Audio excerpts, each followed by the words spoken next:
Hello dear student. तो आज हम पढ़ेंगे म्यूज़ियम।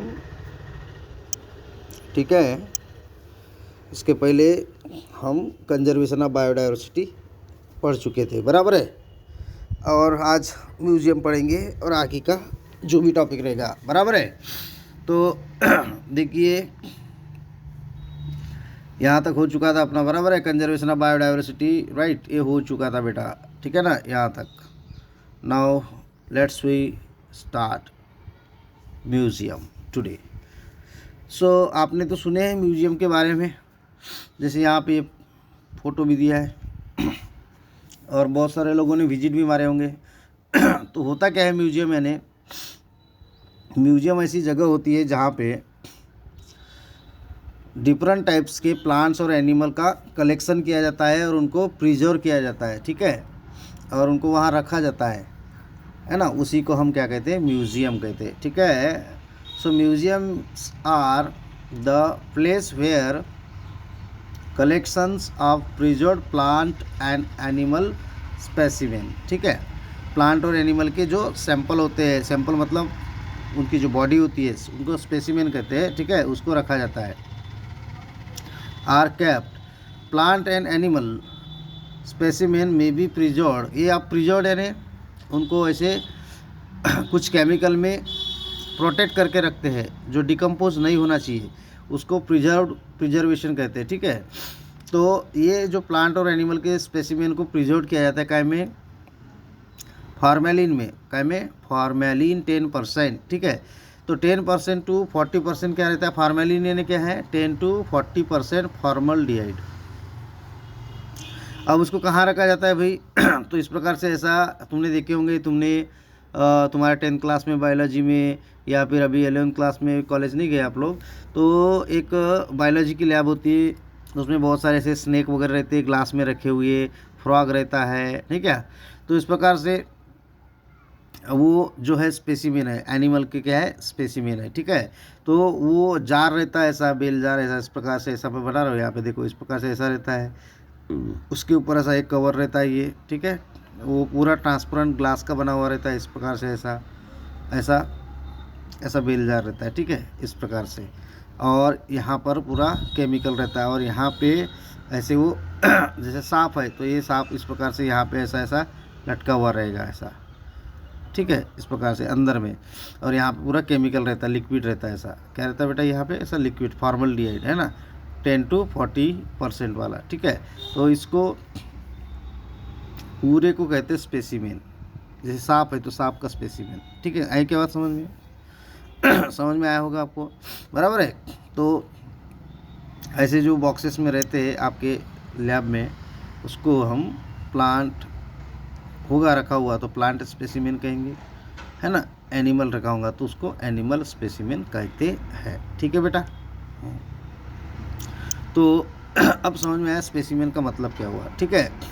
तो उसको कहाँ रखा जाता है, म्यूजियम यानी कैसी जगह है, museum is a place where the collection of all plant and animal specimen kept and plant and animal specimen are preserved, that means the conserved, that means the protected in the formalin, that is 10 to 40% formaldehyde, okay. Now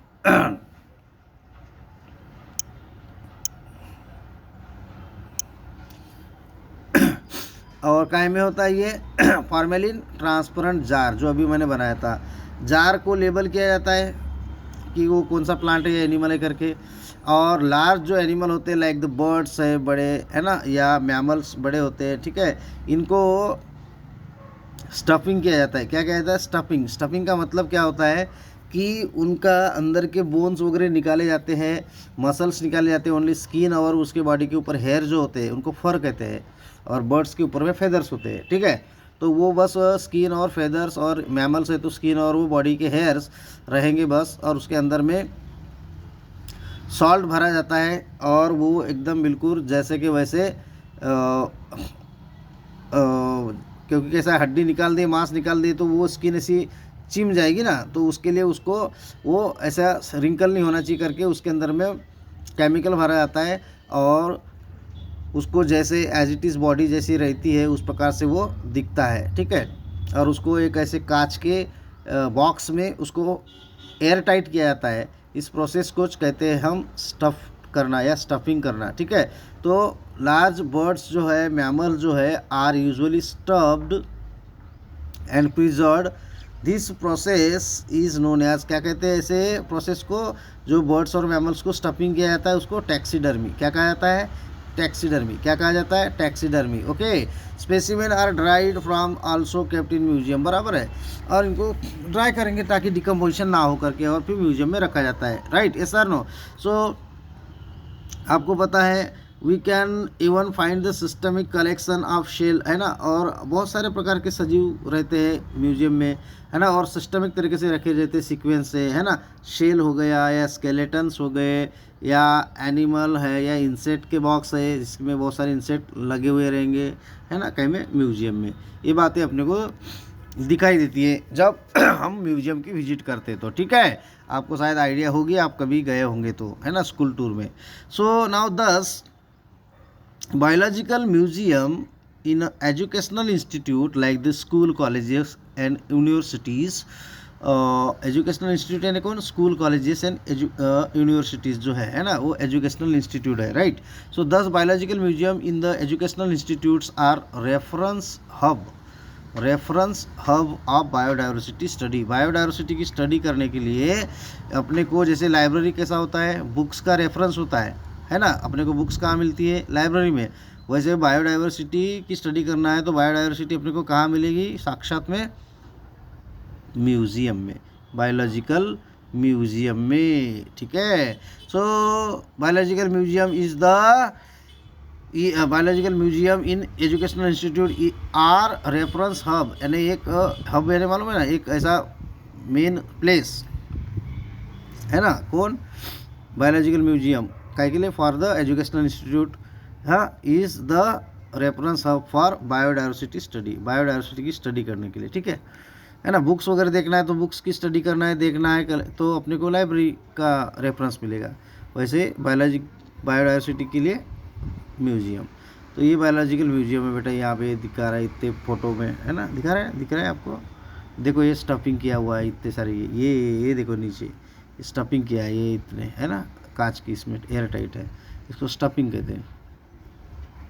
यहाँ पे भी ये birds वगैरह है, ये देखो stuffing किया हुआ है, बराबर है, और किसी किसी को अलग अलग तरीके से रखा गया है ना, इस प्रकार से। उसके बाद ये पेज इधर आएगा अब, है ना। अब है बेटा जूलॉजिकल पार्क, क्या है बेटा, जूलॉजिकल पार्क, ठीक है। अब देखो जूलॉजिकल पार्क यानी क्या होता है, आपको बता दिया, जैसे बॉटनिकल गार्डन होता है ना, उसमें प्लांट्स होते हैं वैसे जूलॉजिकल पार्क में एनिमल्स रहेंगे, जूलॉजी यानी एनिमल, राइट। तो जूलॉजिकल पार्क को शॉर्टकट में जू भी कहा जाता है, क्या कहा जाता है, जू। तो zoological park is generally known as zoo and is a place of interest of common man. Common man का एक क्या होता है, एक इंटरेस्ट होता है कि जू में जाएंगे हम, टाइगर, लायन, चीता देखेंगे, है नहीं। सो इन जू क्या होता है, wild animals are kept in captivity manner, ठीक है। वाइल्ड एनिमल जो होते हैं, जंगली जानवर, उनको उनके कैपेसिटी के हिसाब से उनको रखा जाता है। दे आर प्रोटेक्टेड, उनको प्रोटेक्ट किया जाता है, टेक केयर लिया जाता है, ठीक है। तो they are protected and care is taken, काय के लिए, to provide condition similar to their natural habitat, ठीक है। उनके नेचुरल हैबिटेट जैसे क्या होता है, जंगल होता है ना, टाइगर का नेचुरल हैबिटेट क्या है, जंगल, फॉरेस्ट। तो उस प्रकार से उसको जूलॉजिकल पार्क में टाइगर को पकड़ेंगे और उसको रखेंगे, उस प्रकार से उसका नेचुरल इन्वायरमेंट तैयार करने की कोशिश करेंगे, ठीक है। तो ऐसे प्रकार के कंजर्वेशन को एक्स सितु कंजर्वेशन कहा जाता है, क्या कहा जाता है, एक्स सितु। देखो दो होते हैं बताया था, एक होता है इन सितु, एक क्या होता है, इन सितु कंजर्वेशन, याद रखो, क्या बोला मैंने, इन सितु कंजर्वेशन, और दूसरा होता है, एक बोला इन सितु कंजर्वेशन, दूसरा होता है एक्स सितु कंजर्वेशन, ठीक है बेटा।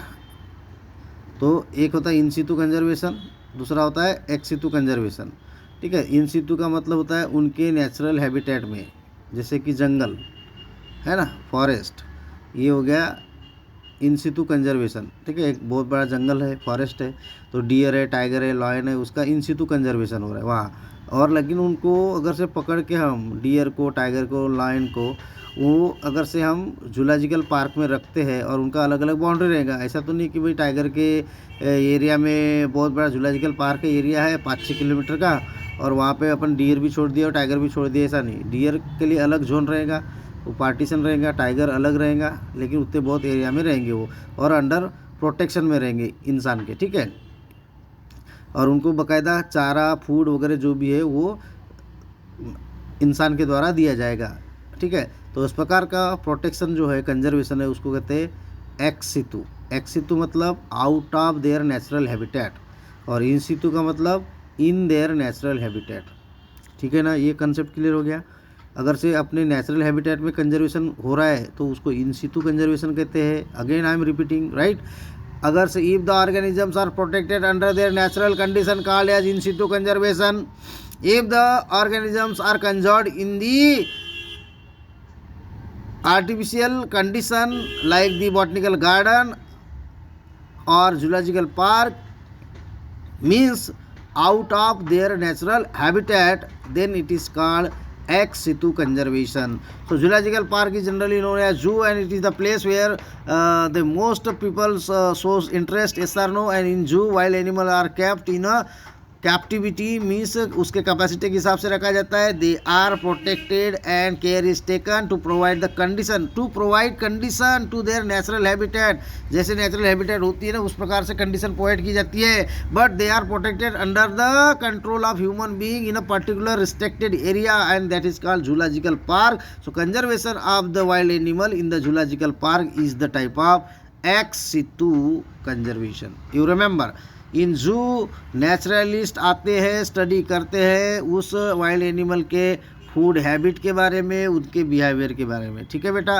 क्या हो सकता है, अपन जाएंगे तो भाई हाँ, चीता, टाइगर वगैरह कैसा रहता है, क्या करता है, उसका व्यवहार क्या है, उसका फूड हैबिट क्या है, वो मांस खाता है, घास खाता है, क्या खाता है, उसके बारे में जो भी टूरिस्ट होते हैं या नेचुरलिस्ट होते हैं, नेचर की स्टडी करने वाले को नेचुरलिस्ट कहते हैं बेटा, ठीक है। हाँ, तो वो जो लोग आते हैं या स्टूडेंट लोग जाते हैं, टीचर लोग जाते हैं, तो वो उसके फूड हैबिट की स्टडी कर सकते हैं, उनके बिहेवियर की स्टडी कर सकते हैं, ठीक है। Okay, flora, manual, monographs and catalogues are some other tools of maintaining biodiversity record. Biodiversity का रिकॉर्ड मेंटेन करने के लिए फ्लोरा मतलब प्लांट्स, हाँ याद रखना। लेकिन ये ऐसे बुक्स होते हैं जिसमें पूरे पेड़ों के चित्र रहते हैं। मैनुअल्स होते हैं, यहाँ पे भी क्या होता है, उनके कैरेक्टर्स रहते हैं प्लांट्स के, है ना।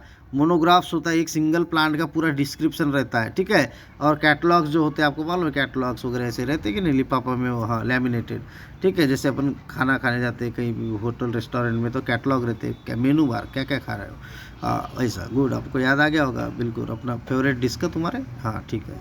ओके, तो some these are the what the maintaining the biodiversity record, which maintains the biodiversity record, flora, manual, monograph, catalogue, right. Flora मतलब क्या, फ्लोरा इज द प्लांट और फौना यानी एनिमल, याद रखना। फ्लोरा यानी प्लांट, फौना यानी animal, ठीक है। Flora is the plant live occurring in a particular area on the time.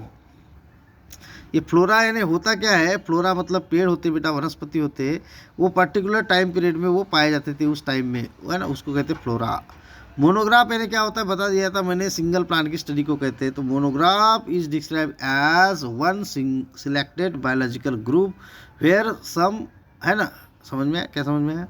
Monograph मतलब describe as a one selected biological group, है ना, एक प्लांट या उसके प्रजाति का एक पूरा ग्रुप, उसकी स्टडी को मोनोग्राफ कहते हैं।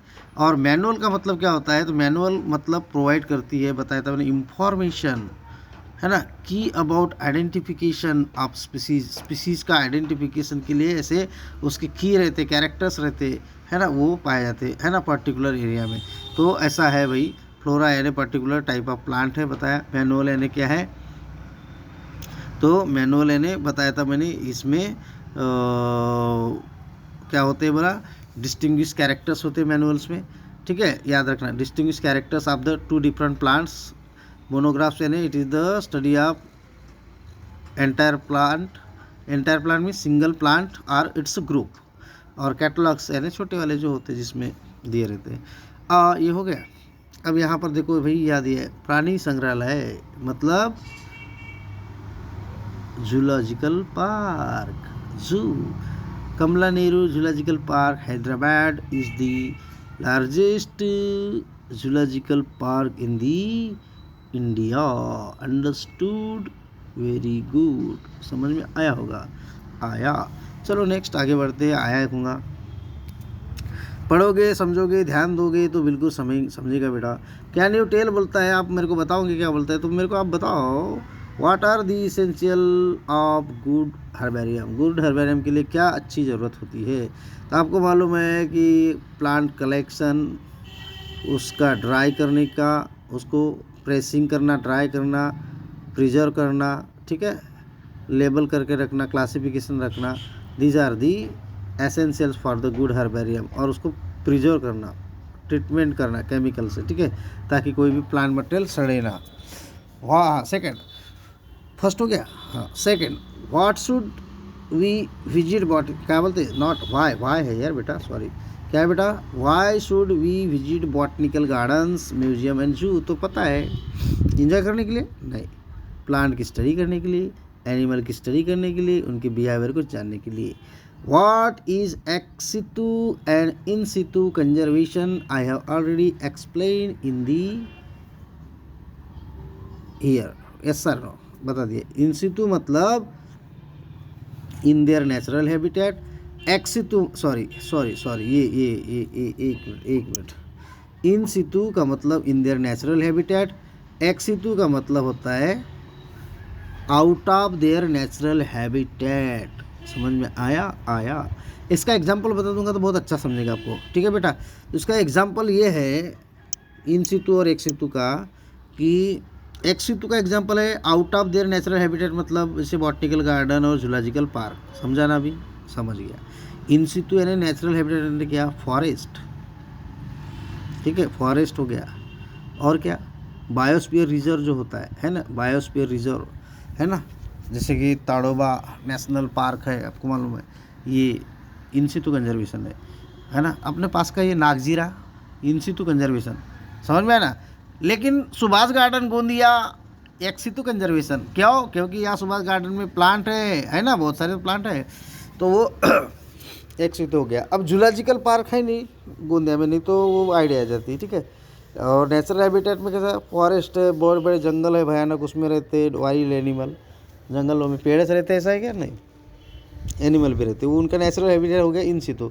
लेकिन ये जूलॉजिकल पार्क में एक्स सितु, बॉटनिकल गार्डन एक्स सितु। समझ में आया होगा, आशा करता हूँ कि समझ में आया ही होगा बेटा, आया होगा। चलो ठीक है, आगे बढ़ते हैं। चलो, बायोडाइवर्सिटी पार्क, अब बढ़ेगी बेटा, क्या, biodiversity park.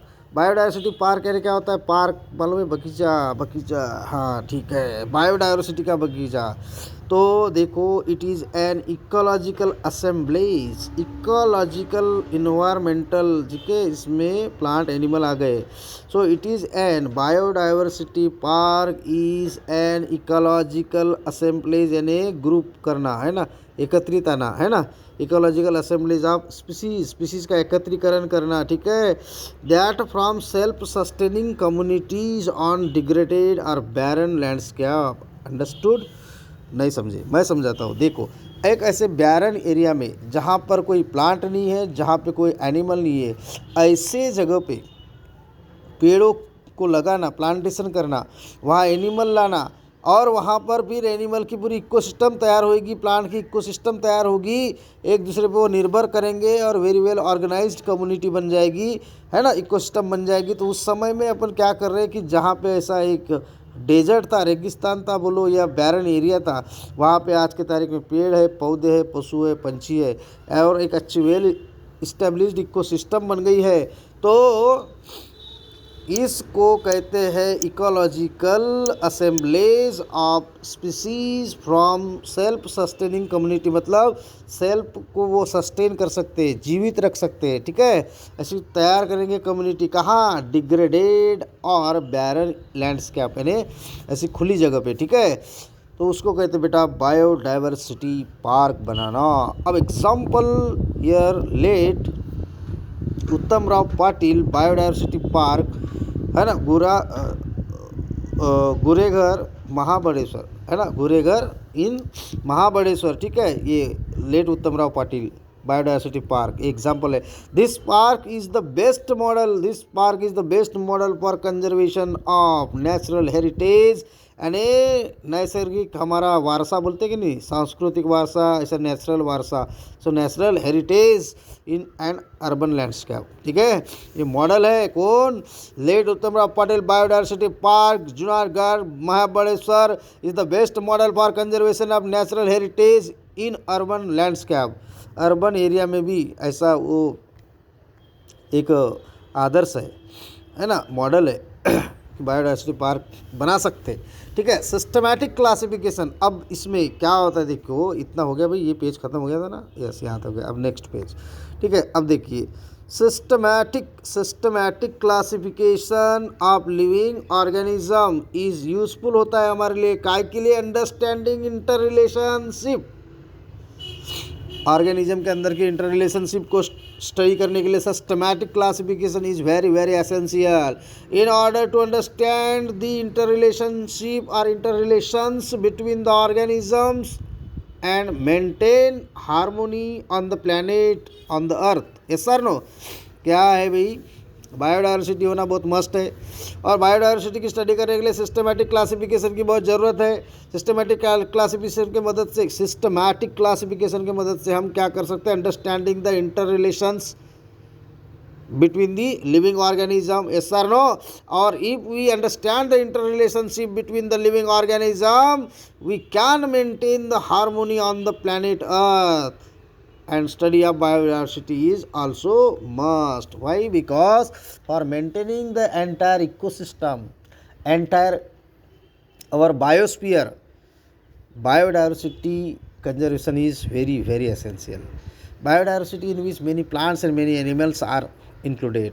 If there were no plant, then how we can survive, how the deer can survive, right? If there were no grasses, no plants, then how the herbivores are survive, and if the herbivores will not survive, then how the carnivores like the tiger, lions are survive, right? So in this way each and every component of the ecosystem is very very essential, right? तो इसमें से समझ में आ गया होगा बेटा आपको कि सभी एनिमल्स और प्लांट्स की उतना ही महत्व होता है जितना कि पूरा एक इंसान का होता है, बराबर है। उसके बाद में देखिए साइंटिस्ट के बारे में पढ़ना बहुत आवश्यक है, ये वाले जो अपने महाराष्ट्र के हैं, भारत के, इंडिया के, लेकिन महाराष्ट्र के भी है। तो डॉक्टर एस.पी.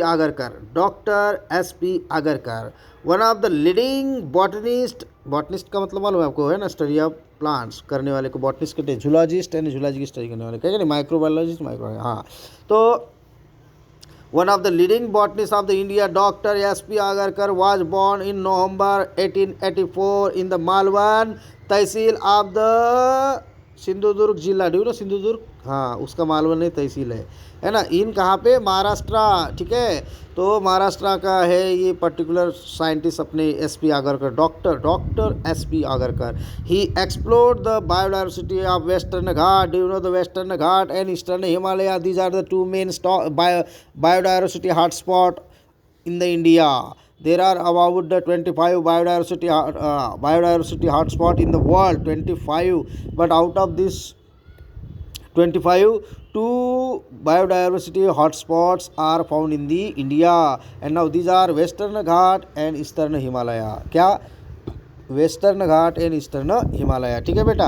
तो भाई बायोडायवर्सिटी हॉटस्पॉट का मतलब क्या है, सर ने तो बता दिए कि इंडिया में 2 होते हैं, पूरे देश में 25 है, देश में नहीं पूरे विश्व में 25 है, भारत देश में 2 है, एक है वेस्टर्न घाट और दूसरा है ईस्टर्न हिमालय। ये क्या है बोले सर ने बोले कि ये बायोडायवर्सिटी हॉटस्पॉट है। तो सवाल ये उठता है कि बायोडायवर्सिटी हॉटस्पॉट क्या होता है ना।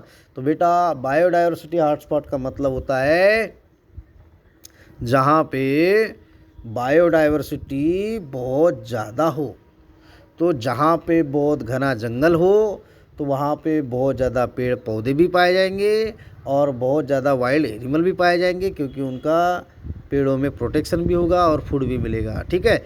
और इसीलिए ऐसे area place area where the rich quantity of plants and animals are found, that area is called as biodiversity hotspot.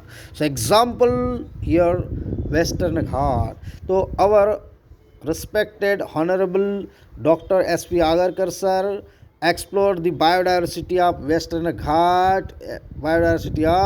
Ghat. He came to across the species of freshwater jellyfish ये जो है इसके स्पीसीज़ को इन्होंने discover किया, जो only पाई जाती है अफ्रीका में, which was until then known to be found in Africa, but he discovered jellyfish in the Western Ghat.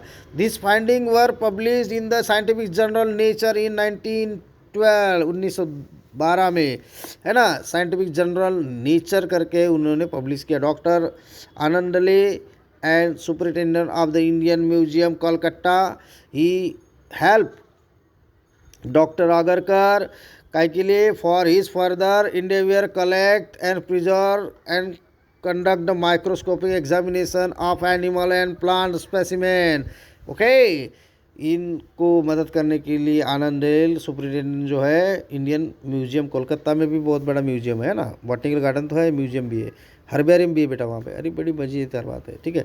हाँ तो ठीक है, तो उन्होंने मदद किया डॉक्टर आगरकर को और उनको सपोर्ट किया काय के लिए, कलेक्ट करने के लिए, प्रिजर्व करने के लिए, प्रोटेक्ट करने के लिए और कंडक्ट करने के लिए microscopic examination of the plants and animal specimen. और इसीलिए द इंस्टीट्यूट ARI, क्या इंस्टीट्यूट ARI कहाँ पर, पुणे में, उनके नाम के कारण, उनके नाम के लिए या उनके याद के लिए, उनके सम्मान के लिए ARI इंस्टीट्यूट पुणे में बनाया गया, इस्टेब्लिश किया गया। Okay, this institute, the institute ARI Pune has been named after his name, ठीक है। इसका मतलब क्या होगा ARI का, आगरकर रिसर्च इंस्टीट्यूट। क्या, आगरकर रिसर्च इंस्टीट्यूट, समझ में आया होगा। फाइंड आउट बोलता है, फाइंड आउट करो रे बेटा, तुम करते रहोगे क्या फाइंड आउट, ऐसा करोगे या भाई, ये कोई छोटी छोटी बातें ये भी बता रहा हूँ, इसलिए ना टाइम ज़्यादा लगता है भाई। चलो ठीक है बेटा, कोई बात नहीं, अपना काम है बताने का और आपका काम है पढ़ने का, समझने का, समझ जाओगे आप, वैसे भी समझदार हो।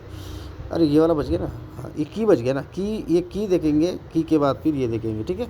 ओके चलो चलो बड़ा कर लेता हूँ की को, ताकि समझने के लिए आसानी जाए।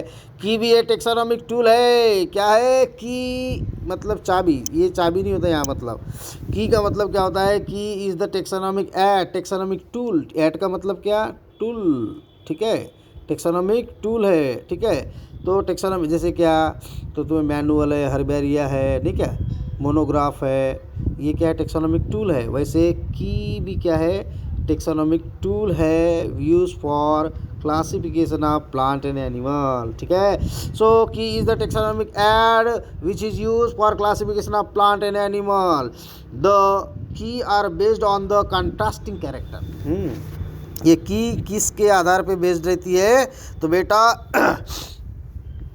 की जो है यह दो प्लांट है या दो एनिमल है, उनके कॉन्ट्रास्टिंग कैरेक्टर, मतलब अपोजिट कैरेक्टर पे बेस्ड रहती है, आधारित रहती है, ठीक है। One of the contrasting character जो होता है ना, जैसे अपन डिफ्रेंशिएट करते नहीं क्या, प्लांट सेल ऐसा डिफ्रेंशिएट करते थे अपन, है ना, क्या डिफ्रेंशिएट करेंगे, तो एक में लिखेंगे प्लांट सेल, दूसरे में लिखेंगे एनिमल सेल, फिर उसका डिफरेंस लिखते हैं, पहला पॉइंट, इधर पहला पॉइंट अपोजिट रहते हैं, यहाँ पे जैसे प्लांट सेल है तो क्लोरोप्लास्ट प्रेजेंट, एनिमल में है तो क्लोरोप्लास्ट एब्सेंट, फिर यहाँ पे प्लांट है तो वैक्यूल प्रेजेंट, यहाँ पर वैक्यूल एब्सेंट, है ना, अमका present, Tamka absent, Tamka present, अमका एब्सेंट, ऐसा लिखते हैं ना, ये डिफरेंस। वैसा टेक्सोनोमिक की में क्या करते हैं, दो प्लांट लेते, पहला प्लांट और ये दूसरा प्लांट, और उसका पहला कैरेक्टर लिखेंगे, इसका भाई पत्ता ऐसा लंबा है, इसका पत्ता लंबा है, क्या आंकड़ा है, पत्ते का शेप ऐसा है, इसका शेप कैसा है ना।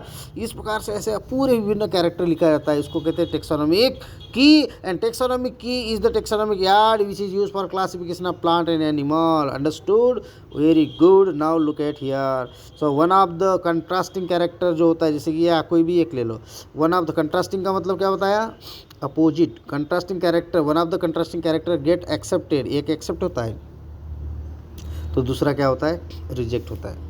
एक एक्सेप्ट होता है तो दूसरा क्या होता है? कैरेक्टर रिजेक्ट होता है. और ऐसा डिटेल में स्टेप बाय स्टेप उस प्लांट के स्पीसीज तक पहुंचा जाता है. ठीक है. तो टेक्सोनॉमिक की में भी बहुत सारी की होती है, फैमिली की, जीनस की, स्पीसीज की. क्या बोला?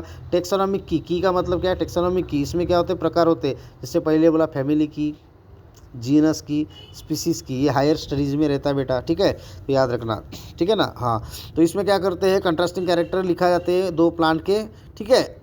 और उसके बाद में उस एक आध कंट्रास्टिंग कैरेक्टर को एक्सेप्ट किया जाता है, दूसरे को रिजेक्ट किया जाता है. और वहाँ जो स्टेटमेंट, मतलब ऐसे लाइन में लिखते हैं कि नहीं, स्टेटमेंट, ऐसे स्टेटमेंट लिखते हैं ना ऐसे, उन स्टेटमेंट को कहा जाता है लीड. क्या कहा जाता है? Lead. The statement of the key called as lead. क्या?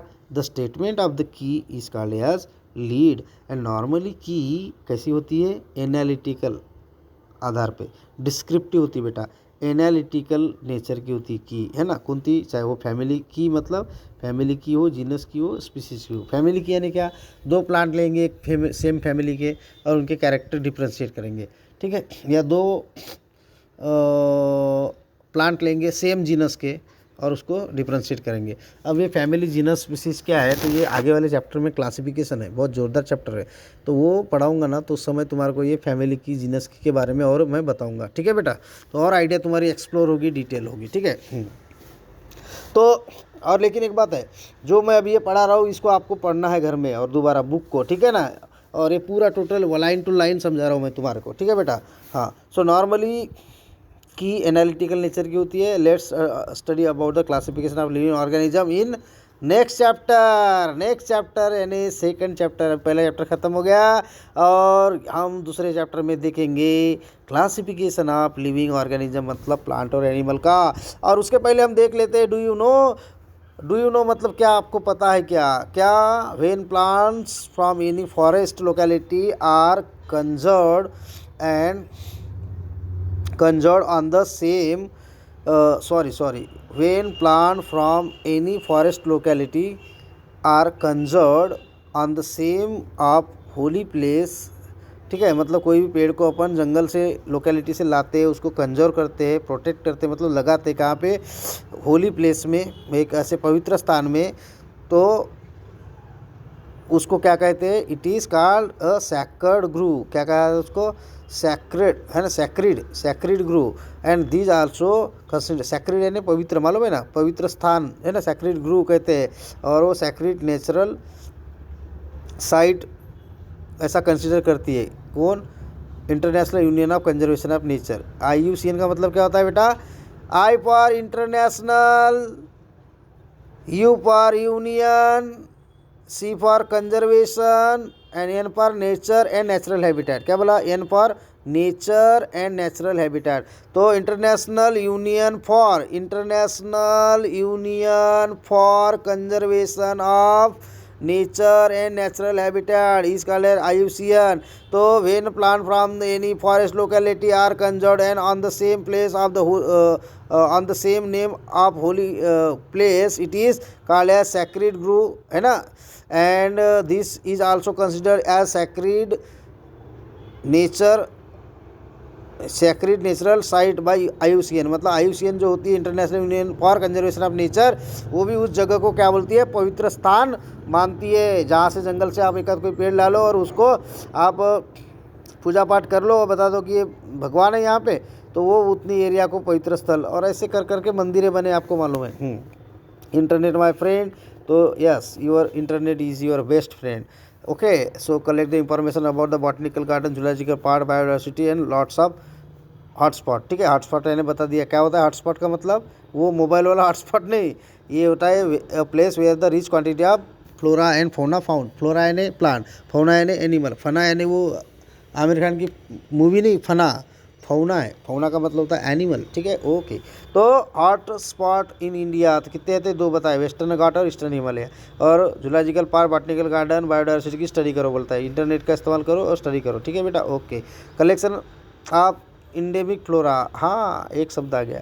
और फौना, फौना है ने, फ्लोरा है ने प्लांट, क्या होता है, फ्लोरा है ने प्लांट, और फौना है ने, ये फौना है, फना नहीं है आमिर खान की मूवी, फौना, फौना है ने एनिमल, क्या होता है, एनिमल, ठीक है बेटा। Okay, collect the information of endemic flora, endemic flora यानी क्या होता है, एक विशिष्ट स्थान में, एक पर्टिकुलर एरिया में पाए जाना, है ना, उसको कहते हैं इंडेमिक।